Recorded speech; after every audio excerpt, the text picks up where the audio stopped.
Welcome to the Earth Keepers podcast. This podcast is for people who seek new and better ways to love and care for the earth. It's a podcast for anyone who is deeply concerned about the harm being done to the environment on a local and global level. It's a podcast that builds community and connection between people of like heart and mind, people who believe that earth care should be integrated into every aspect of life, and for many in the Earth Keepers community, that includes our spiritual practices. My name is Forrest Inslee, and today, my co-host James Amadon and I will be talking with Victoria Loorz, founder of the Wild Church Network. The Wild Church Network is a broad association of religious communities that practice faith life in ways that foster connectedness to all of creation. A key practice of a wild church is holding some or all of their community gatherings in the outdoors, encouraging and guiding people to sense God's presence in the natural world. Now, you might recall from a previous episode with Lenore Three Stars that an essentially indigenous value is seeking to be a good relative among all the myriad beings that make up the family of creation. In a similar way, wild churches seek to cultivate this dynamic of relationship that they call kindom, that is Kindom. In her forthcoming book called Church of the Wild, Victoria writes, "As we sit in our homes awaiting the outcome of the first global pandemic of our generation, we can't look away anymore from the reality, both tragic and beautiful, that we are all deeply interconnected.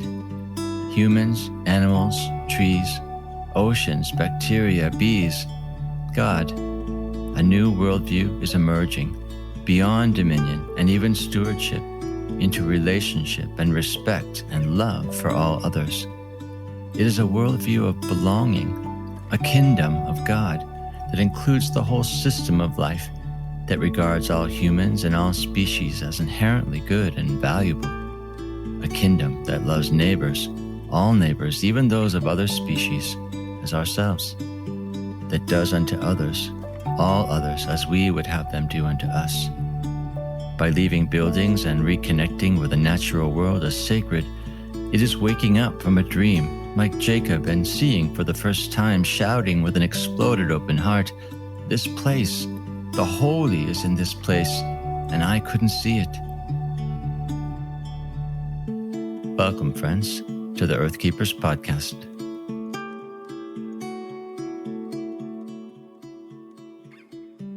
Welcome, Victoria. Before we talk about what it is that you do with Wild Church, really, I wanted to get a sense of who you are as a person.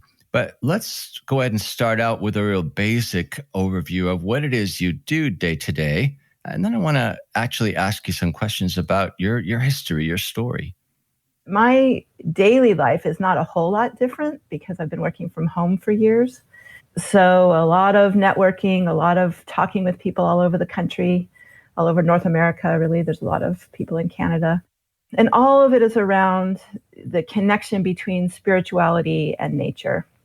So I have a few projects. The Wild Church Network, which is a group of more and more pastors who are leaving buildings to connect directly with the natural world from many denominations. Then I have my own little wild church here in Bellingham, Washington. I also co-founded and guide a year-long program, an eco-ministry certificate program through Seminary of the Wild. We do a lot of other programs to deepen into this work. What does it look like to be connected to the natural world as sacred as Christians? So much of what you do, I would imagine, is grounded in your person, in your relationship to God, in your relationship to nature. So maybe tell us a bit about that. How would you describe your relationship to creation? It's interesting. When I grew up, I usually lived in suburban places. A lot of people grew up on farms or that are doing this, grew up on farms, are deeply connected with the woods. But I always lived in a suburb. And so it would be little fields, little places behind the house, under the fences. And I would have, particularly remember as a teenager, that I had a little place that was very much a sacred place. I didn't have language or context for it at all. It was an early connection with God. We didn't really go to church except Christmas and Easter growing up. But it was a numinous experience that I had absolutely no language for. A few years later, in my 20s, I converted officially in an evangelical church. And I began to have language for what I had experienced when I was younger. But it was very detached from the natural world. That wasn't part of the story. So again, didn't really have language for it, but I had these experiences that now Jesus and relationship with God. And I was drawn to the mystics, the desert mystics early on, which was sort of a parallel experience from my evangelical church experience. And then I had these, I read John of the Cross, Dark Night of the Soul, almost the first thing I read, which of course went way over my head, but it was what I was drawn to. But it wasn't until after I became a pastor, actually after seminary, I went to Fuller Seminary. And my first job out of seminary was with World Vision. And I spent a year and a half researching and writing about evangelical relationship with nature. It was kind of bridging that theology of dominion into a theology of stewardship. And the kits that I wrote then were sent to 50,000 different evangelical churches. And it was called Let the Earth Be Glad. And this was really my first step into making that connection. But it was really about having churches understand that caring for creation was part of their Christian responsibility and calling, part of our. So within that context, it was really about how do we bring elements of nature into the church? And so they were like worship materials and things like that. And then I was a pastor for a while. And then for 7 years, I left the church. I left going to church. I left being a pastor for a lot of different reasons. And during that time, I started a nonprofit with my son called Kids versus Global Warming. He was awakened to the reality of the climate crisis and he was sort of like a pre-version of Greta 15 years ago, where we spent all of his adolescence on the road, 2 weeks out of every month, traveling, and he would speak. And I helped organize youth-led marches and lawsuits and all that kind of stuff. But I found that the same thing was missing from my environmental work that I felt missing, but I didn't have language for in the church. And what I was able to do after leaving that is deepen into what is that was missing. And it was what I started to discover. I went back to the church as an associate pastor after that 12 years as that nonprofit. And what I was relinking was that it's about relationship. It's like beyond stewardship is still something that is based in kind of instead of an I-thou relationship, it was an I-thing relationship. There's something about a actual relationship with the natural world that you actually care about this tree. It's a particularity that I first encountered through Thomas Merton. For those last 2 years of leaving the church, which I'm putting quotes in the air, because I left the institution, but not the relationship with God. But I found that reconnection starting to happen through Thomas Merton, where he would talk about, this particular cult, this particular field is singing praise to God. And then as we disconnect with God, as we disconnect with the natural world and call it the environment that holds humans, it's just like an environment out there that is about serving us and being a natural resource for us, or that we appreciate even, is still disconnected.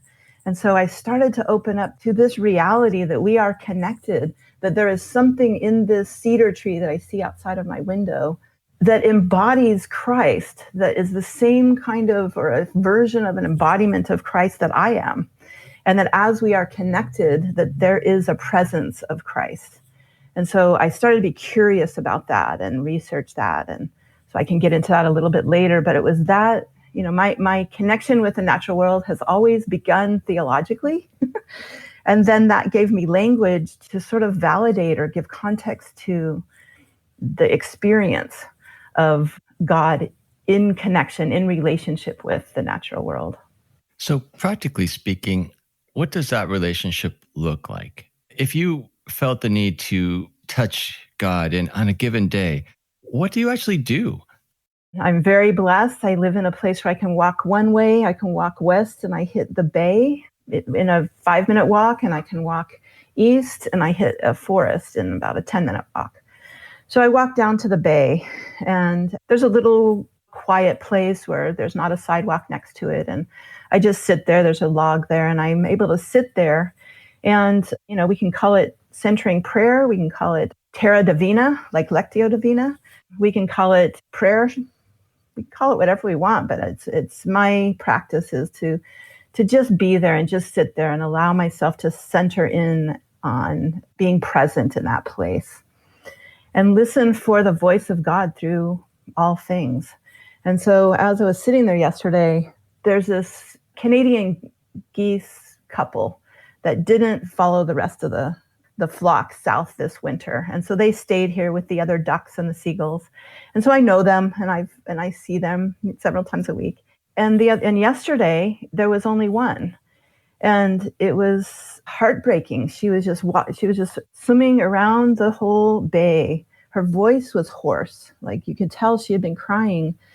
And then I started noticing that other birds were alone. It was just this odd noticing. There was a single crow and a single mallard. And as I was just watching them and feeling myself resonate with the mourning of this goose, which I came back and researched it, and geese mate for life, so they do mourn for months when their mate is killed.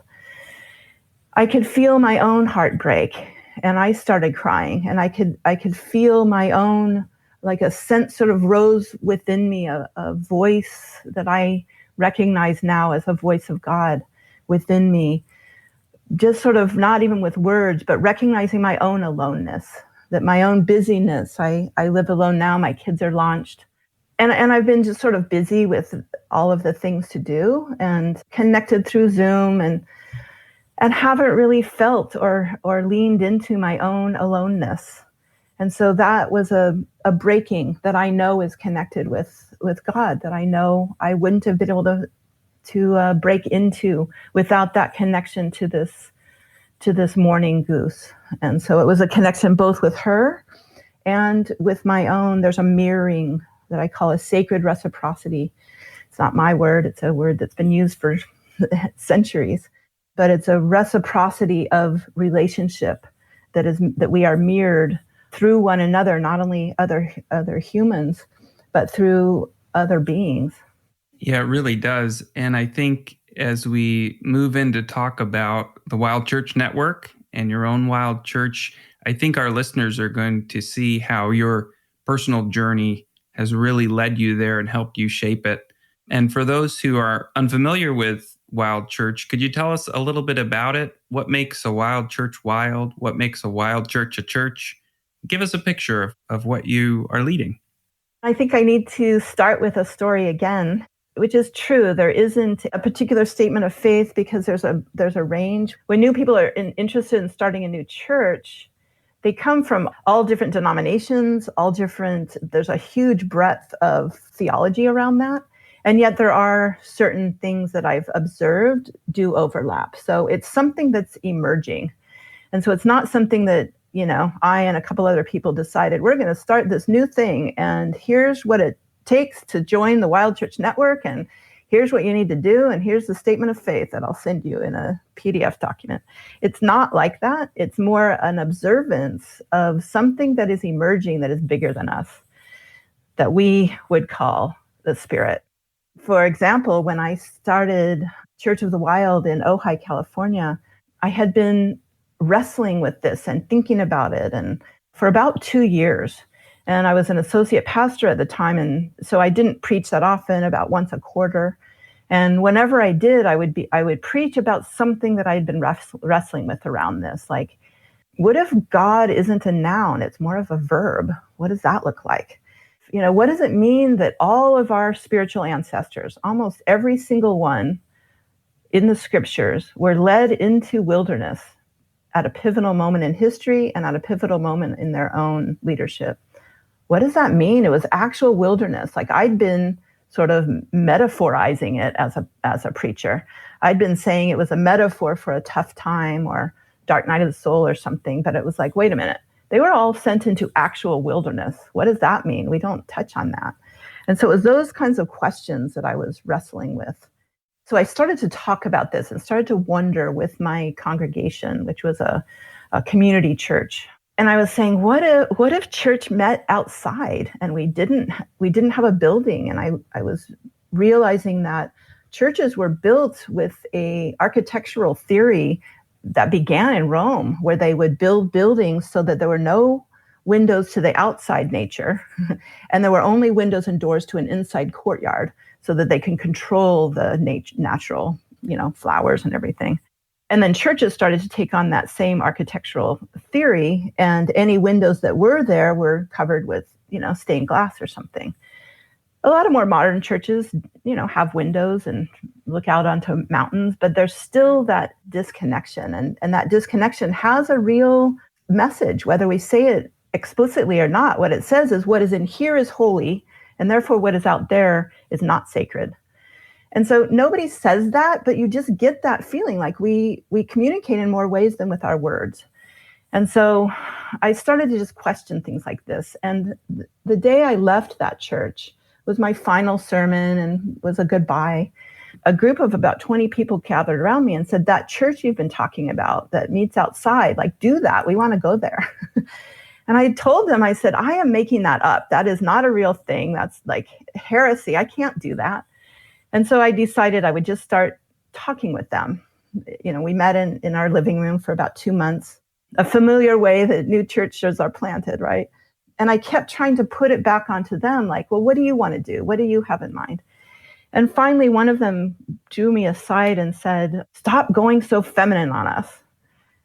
Take this in your hands. You have this vision, just do it. And I actually wasn't offended because I knew what he meant. Sort of my feminine leadership is much more collaborative and wanting everybody's voice. And, he wasn't saying, don't be a woman. He was saying, there are values to both the feminine and the masculine. And what is being called of you right now is a little bit more of a stepping up and taking ownership of this and accepting that you've been called to something and doing it. After he said that, it was like, all right, we're launching. It was Advent of 2015. And so we gathered under a oak tree in Ojai near an empty wash. I didn't really spend a lot of time explaining, even though I had spent about 5 years investigating this and wrestling with this in my own spiritual life. I didn't spend a lot of time explaining it. I just kind of had a framing in the beginning where we had an invocation and a call to worship, and we had a couple of musicians there, and it was just this beautiful setting of us sitting out in a circle under this oak tree. And then I said, and our sermon comes from the blue jays and from the empty wash and from the oak trees. And so I sent them out for 20 minutes to listen to the sacred in the land. And they said to me, they're like, wait, are you kidding me? What am I going to do? Talking to a rock for 20 minutes? And I just sort of said, just try it. And everybody came back in 20 minutes and said, we need more time. I was barely able to enter into this. But then what we do is after people come back and basically allow themselves to be drawn to some place and something. And sometimes people have an agenda. I want to get down to the creek or something. And I sort of warn against that the voice of the sacred usually comes in the form of something surprising. And so when you have an agenda, sometimes you're okay, but sometimes you are overlapping your agenda over that which the natural world and the sacred is calling you. And so after you allow yourself to be drawn to something, and then you sit down. So say it's this cedar tree, you sit down. There's a practice that Native Americans, or actually almost all indigenous religions who haven't been disconnected with the natural world, that they do, and it's actually something beautiful we can learn from without appropriating or without abandoning our own tradition. And one of the things they do is they ask permission for a relationship. It's sort of like an actual relationship. If you meet somebody in a coffee shop, you don't just hug them and start asking intimate questions or telling them your life story. There's either an explicit permission or an implicit one. Sometimes you get like a no, this is not a place to center in. And sometimes you feel a welcoming. And it's that same sense of allowing your imagination, allowing your emotions, allowing your embodied presence, which is all the same things about prayer and what it means to actually connect with God. It's that those same practices of prayer that we do in relationship with others, both other humans and others who are not human. And so as you settled down before this cedar tree, kind of just asking, it's kind of a praise, like, you are beautiful. I've never noticed you before. And, a lot of people don't say anything out loud, but it's that kind of interaction. And then opening up and allowing thoughts and memories to come up within yourself and trusting that. And people come back then and share their experience, and it is absolutely remarkable. I mean, you see something that I was frustrated with as a pastor is what was church would stay on Sunday, as much as we talked about that we didn't want that to happen. And then the rest of the week was just sort of like their life, and then they'd come back and be sort of spiritual again. And this was taking the act of transformation seriously. It's like people would come back and say, this little 45-minute experience brought up this for me. And I saw, let me use my example yesterday. I was able to see and encounter my own loneliness. I remembered a time when I, made a vow that I would never love again. And this encounter with this squirrel broke that wound open, and I was able to cry for the first time. Whatever it is, people come back and they share those experiences. And so then the sermon becomes both that experience, that direct mystical experience with God, and then sharing that and seeing the connections with one another. And then there's usually communion and a benediction. It's interesting. I have recently joined a community that actually is practicing the sort of revelation in nature as a means of understanding God, of connecting to God. And I've observed that the experience really spans a spectrum in some ways. On the one hand, there are times when I'm actually, as you just explained, drawn to look inward, to understand new things about myself, to hear the Spirit speaking truth about me, about my life, about my actions. There are other times when I'm called outside of myself completely, and I'm really more drawn to the transcendent, to that sense of God that is so much bigger than me. Just the other day, as part of our going out, it was a rainy day, and I went out to sit on the porch watching the rain. And somehow I heard the sound of a bird, and I turned my head, and somehow that triggered me to actually breathe in. And as I breathed in, I smelled the rain. And as I smelled that beautiful smell that's so clean and fresh, I thought, wait, have I not been breathing for the last hour? Because I've been here. Why did I not smell the rain?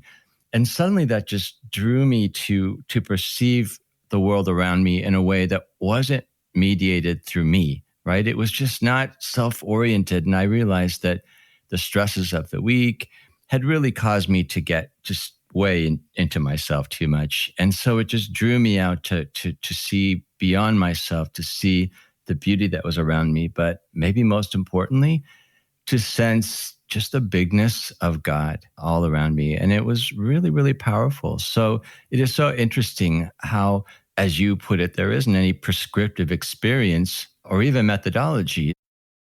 Thank you for adding that, because it's true. It's like, can't remember who said it, but all great truths, a great truth, because all great truths, the opposite is also true. And so in order for us to go inward and see that our presence here is very important and urgently important at this moment in history, and at the same time, the opposite is also very true, that we are an insignificant, small part of something so much bigger. And that is it. Like, there's so many times people have said, I've run this trail. I just talked to somebody yesterday and said, I've lived in this apartment for 30 years. And I've walked by these trees down to this lake in the middle of Los Angeles millions of times.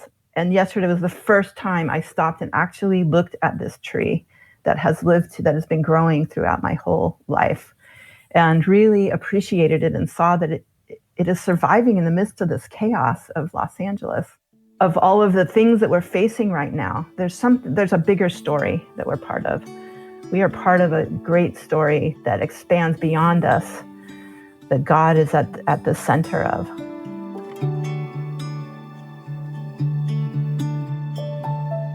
One thing that drives the Earthkeepers community is an almost desperate need to make ways for people we love to connect to God and to community with all of creation.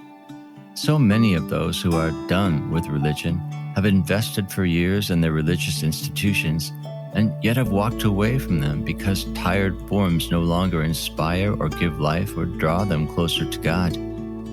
So many among younger generations find that the church lacks relevance to the real-world concerns they face and do little to help them connect their deep needs to an actual experience of God who actively cares about every aspect of their lives. You probably know someone who fits this description, and as they come to mind, you might even feel a deep ache over their essential disconnection, or very possibly the sadness of separation from God, from creation, might be your own. For all such folk, the wild churches aim to create a hopeful alternative. Just as Earthkeepers do, they believe that the very nature of spiritual practice needs to be reimagined, and that the very shape of religious community needs to be completely reformed. In their essential deconstruction and ultimate reconstruction of what church means, wild churches create space in their communities for those of us who don't belong.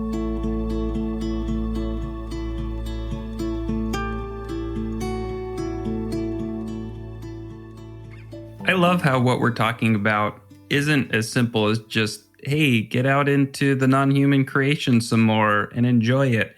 The picture you're painting, and Forrest, your comment as well, points to something that's much more integrative. And it strikes me as very compelling to me, part of my own experience, and clearly part of what the Wild Church Network and the Wild Church movement is all about. This is the description from your website about the way the Wild Church Network interacts with your church in Bellingham, which I found really lovely. I'd love to read. Every month, we venture into the cedar woods or to the shore of salmon rivers and engage in conversation with the holy in the stunning natural world of the Pacific Northwest, learning to listen and remember that interdependent relationship with the larger than human beloved community is a return to connection, the true meaning of religion, religios, which is a wonderful picture of religion at its best, bringing together, reconnecting things that have been pulled apart, whether that's in our own personal life, in our social relationships with family and friends and community, or with the larger natural world. And I think that a lot of people are really searching and aching for that kind of religion that brings things back together that have been torn apart. How do you see that happening in your own congregation or in the larger Wild Church Network? I think it's a worldview shift. And so we can see glimpses of it, and it's sort of unpacking how disconnected we are from one another, from ourselves, from the natural world. You know, the language that we use, calling forests timber, calling cows cattle, calling the natural world natural resources, all of those, having no pronouns for the natural world other than it, which deepens that disconnection. And then recognizing that worldview of separation is connected also with our separation from one another. It allows us to other others. And when something or someone is othered, it can be abused. You can choose to clear cut an area because it has no value other than how it serves us. It has no inherent meaning. It has no being in and of itself, inherent value. And we do that with other people. We do that with other races. We do it with genders throughout our history. And so at the core, this kind of othering and domination really is extremely dangerous. And it's led us to the ecological crises that we're facing right now, as well as, many social crises. And so healing that separation, it's what Thomas Berry said 40 years ago, that we need to move from seeing everything else as a collection of objects. We need to move from that into seeing all things as a communion of subjects. And so practicing that subjectivity shifts people, even changing just pronouns and calling this tree instead of an it, a she or a he. There's something shifts within you, and it softens you and it opens you up and allows a new worldview that I think is emerging. It's not like we're going to bring this new worldview in. It is happening on the edges. And as the same pushback is happening that wants to other people more violently, there is a rising at the edges of our religion, of our culture, that is saying, we are interdependent, beloved community beyond our church, beyond our family. So I think that's a really important part of why we're doing this, and some churches do more specific things. Like there's a church that's sort of on the edges of the Wild Church Network. I would say, Forrest, your church is definitely a wild church. And so part of it is just, what is this? And how do we define this in a way that we're all included? That really what we're about is shifting this worldview and shifting this actual relationship. Here's another quote that I can't remember the person who said it. We don't protect what we don't love. We don't love what we don't know. We don't know what we don't spend time with, and we don't develop relationship with. And so spending a dozen years in the climate movement, trying to get people to get angry, to get upset, to see all of the problems in the world, and we got to sign this petition and do this march, and like that constant, like, all right, here's this new thing, here's this new petition to sign. That constant againstness is, first of all, exhausting, leads to burnout. And secondly, it's grounded in something besides love. And so when love is not at the core of a movement, of a shift, I can't trust that it's the coming of the kingdom of God that all of this is about, I think. I see even liturgies starting to change kingdom, which is an idea and a concept that it doesn't have a lot of relevance for us right now, into kingdom. Just even that shift of language, that this is a larger kingdom of family relationships that the kingdom of God is all about. And so what has happened in this church I was about to mention, they have 7 acres that have just sort of like been there, and they have a regular church building there. And they just have started to go, wait a minute, we have not paid attention to the 7 acres. We've never gone out to sort of listen to the 7 acres, even in a permaculture sort of way. Like, what makes this land thrive? And what does this land have to do with our having this sacred community here that meets inside of this building? And what would it look like to expand our sense of beloved community to all of the trees and flowers and beings and little ant creatures that live here? And so they're starting to explore that. And so once a quarter, they're going out and having a service outside, doing a communion service outside, and including the other beings as co-congregants, that we are all, the Psalms say it over and over, that we are, the mountains and the rivers and the trees are all praising God. And when we objectify the natural world, we desacralize them. And we therefore cut ourselves off from expressions of praise and glory to God. And so I think, once you have a relationship with a tree, say, like Julia Butterfly Hill in the 70s, who sat in a tree, that was sort of like this crazy environmentalist back then. But she developed an actual relationship with the tree. She named the tree Luna. And so when that tree was cut down, after protesting it for a few years, it was cut down. It was devastating. So she was personally brokenhearted about it. She cared personally about this tree. It wasn't just like, I hate driving and seeing clear-cut forest. It's just sort of heartbreaking. But if I knew that forest, my son has a story where the forest he connected with up in Squamish, where he went to college at Quest University. And he knew this little part of the forest that he watched be clear-cut. It messed him up. I mean, it was devastating. You fall in love. You are in love with this camellia bush outside of me, outside of my window.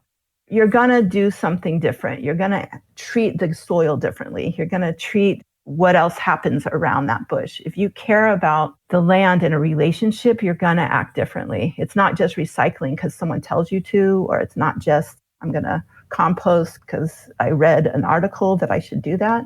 You do it because you care, because you're in a loving relationship with all that is. It strikes me that a lot of our listeners are going to resonate in terms of what you're saying, how it jives with some of their experience. And yet they're going to hesitate, I think, because it also doesn't feel right, or it might not coincide with what they've been taught in church. And they may be wondering, this sounds a little out there. This sounds like innovation or some kind of wacky environmental thing that I sort of wonder, is this leading to pantheism? Are we going to start worshiping creation? Are we going to start putting trees and bushes before people? And that can feel disconcerting to folks. And I'm sure you get that kind of reaction quite a bit. How do you respond to the folks who feel like, whoa, the things that you're offering and talking about feel a little dangerous to maybe the foundation of faith that they've been brought up on? It's actually interesting how seldom it does come up. I expected it a lot more. And I think it's because it's connecting with something that people have experienced versus learned. But I think it's still true. I think what you're saying is still absolutely true. And it's something that takes a while. It's like a worldview shift that you don't realize how deeply embedded it is. There's a difference between praising God through all that is and reading the Psalms and knowing that the Psalms are not just talking about the trees praising God as a metaphor, that there's something real in that. It does require you to kind of question some of the things that you've learned. And sometimes you learn things never explicitly. It's sort of like with the building, what's in here is sacred, what's out there isn't sacred. Like I was never explicitly taught in my evangelical experience that, we should be careful to care about trees because we might start worshiping them. Like that was never explicitly said, but I definitely felt that. I definitely felt that fear. Where did that come from? What is that? I think there is a difference between worshiping God through appreciating deeply this other being, just like if you are in love with your spouse, it doesn't mean you start worshiping your spouse and your spouse becomes a substitute for God. And yet your spouse is a vehicle of God's grace, of God's love, of God's words. And so it really isn't like, why do we make a difference from what is this anthropocentric barrier that has grown within the church? Where did that come from? I think that's where my curiosity began. Where did this begin? And so I started reading, just history, church history of how this became such a separation and a disconnection, because it hasn't always been this way. This has not always been a Christian foundational practice or belief that we must be scared of the natural world, that caring about it too much will lead to pantheism. This is a pretty new evolution of our faith. Throughout most of history, we humans, including Christians, were so integrated into the natural world that it was, Jesus used examples from the natural world all the time. Consider the lilies. That didn't just mean take a look at them quickly. The word there was like a deep consideration, a deep meditation, and really think about this and have these kind of interactions. Job talks about it a lot, about, listen to the animals. What do they have to tell you?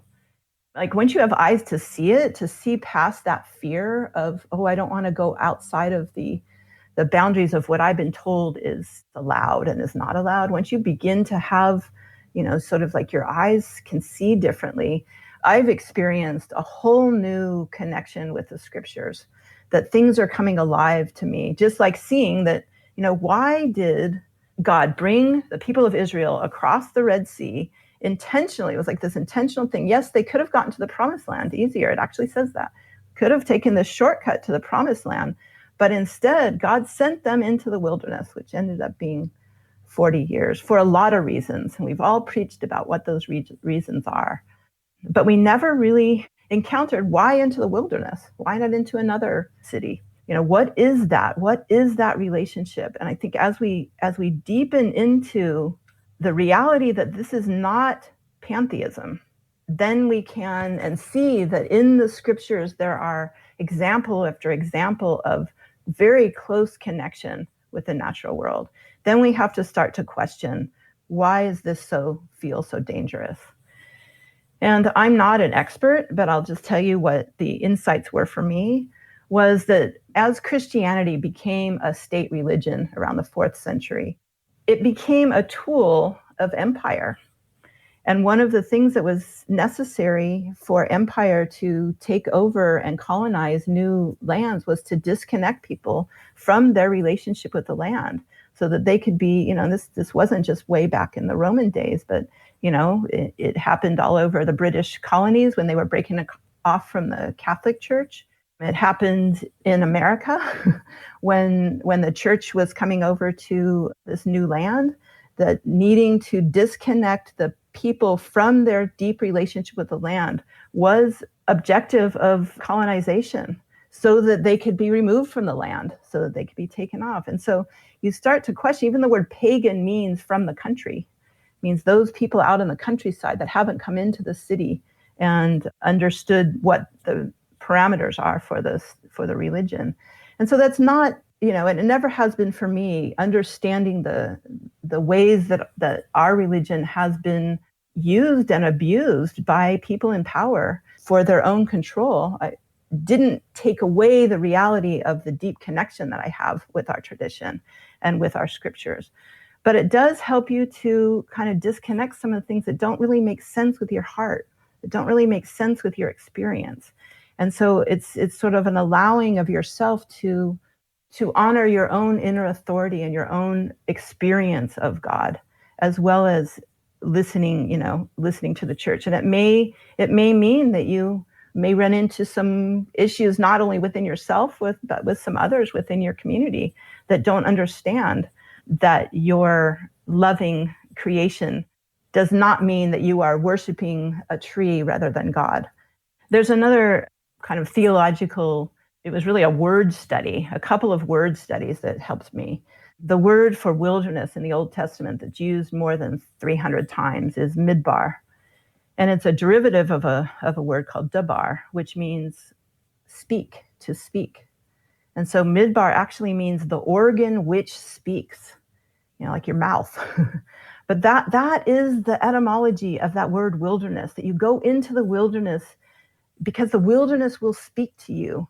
And it's used in the Old Testament in a very loving way that we didn't have eyes to see until you kind of dig deeper to go, what was meant, 3,000 years ago in a way that we don't have as much access to. And so I think understanding that the wilderness is speaking to us gives us a different framework that helps us when those questions come up. Something you've said, a word in particular that has stood out to me, was the word trust when it comes to trusting our experience. Because on the one hand, many of us have been conditioned to be suspicious of nature as revelation, as nature as the place to connect to God. But the fact is that very few of us have not actually had that experience. And so I think a bridge perhaps into understanding what it is you're talking about, what it is the Wild Church Network practices, is to look at our own experience and look at the truth that we have actually experienced truth and experienced God in creation, and to come to terms with that, not to dismiss that as important, relevant, authentic, meaningful.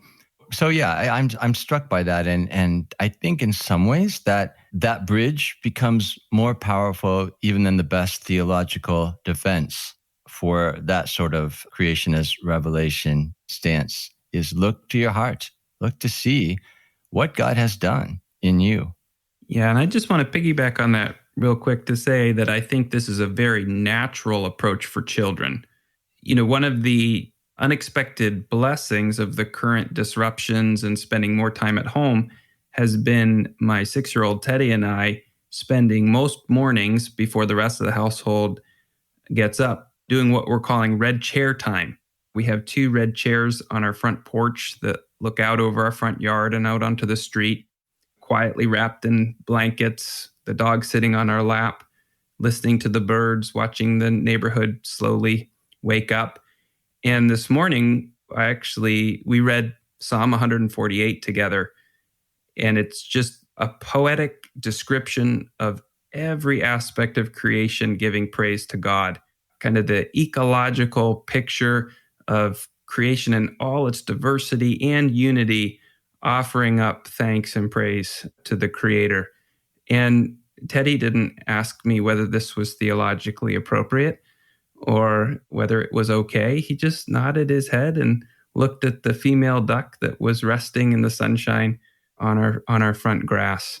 And he just gets it in a way that I think some of us need to recover. I wonder out loud about this shift in worldview that you're talking about, Victoria. And really, I'm curious about your take on why this is more than just an interesting choice we could make to change up our spiritual lives.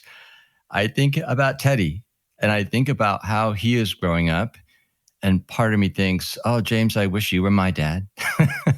But I'm also looking at Teddy's life and I'm thinking, man, he is going to grow up with just a very different sense of God.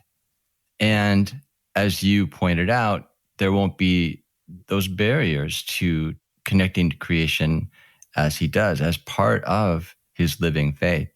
My question, I guess, is why is this actually necessary, in particular for Teddy's generation and for all of the younger folks who have been steadily exiting the church and finding it irrelevant, finding that the teachings and the culture of the church don't actually help them to connect to God? And so I'm wondering how this fits into that bigger picture of perhaps what God is doing in the church to change the church and to make it more relevant, to make it more meaningful. What are your thoughts about that? The millennials are not going to come back to church unless something like this makes that connection for them. I know just sort of anecdotally for me, how many times I've explained what I'm doing with Wild Church and people say, oh my gosh, I would have never left church if this was a reality, or that I can do, that's something that I can go to a church like that. There's actually even a Pew survey that said, the question was, where have you had your most numinous experiences, most connected with God? And like 73% of people that don't go to church said it had something to do with nature. And the really interesting thing is that almost 70% of the people that do go to church, their most numinous experience was in connection with nature. I really like how you talk about how this is really for everyone. This isn't just for someone who already likes to be outside a lot. This is about tapping into something that we all share. And when I look at the Wild Church Network, it's intriguing to me that you have churches from Florida, across the South, in the Midwest, up through our region in the Pacific Northwest and in British Columbia, that clearly it's touching a chord with people in different regions, in different contexts. They're doing things very differently from church to church, allowing local expressions and forms to emerge there. It seems like the Wild Church Network is still, in a way, in its infancy and growing and taking its first few steps. When you think about people who may be listening to us that are intrigued by what you're doing and what you're calling us to, what would be some first steps for them? To take one little step might be today to go outside and allow yourself to just praise God in all that is. Taking the time to just pay attention. It's kind of like both of you mentioned something like your red chair time, of just taking that time. And it's astonishing that you realize, how have I not smelled this rain before? And so I think it's very, very simple things. There's something in our own spiritual journey that is missing, that we can recreate in no other way than an actual relationship with all that is. We're at an urgent point in history. Our species is being called into a different relationship.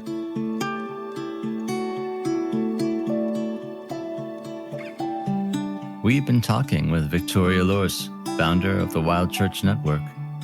If you would like to know more about the Wild Church Network, you'll find helpful links and resources in this episode's notes section. Perhaps there is a wild church where you live, or perhaps you would like to start a wild church in your region. You'll find information about such things on the Wild Church website.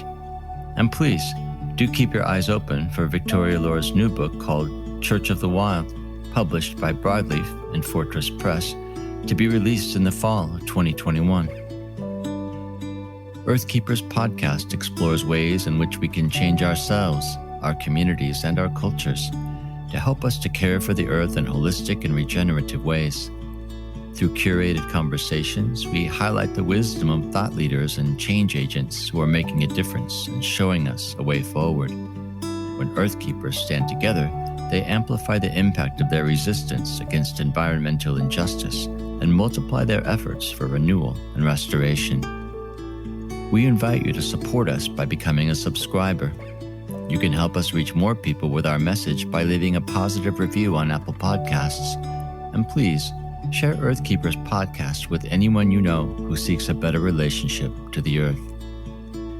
This podcast is an expression of Circlewood, an organization whose purpose it is to cultivate transformative communities that love and care for all creation.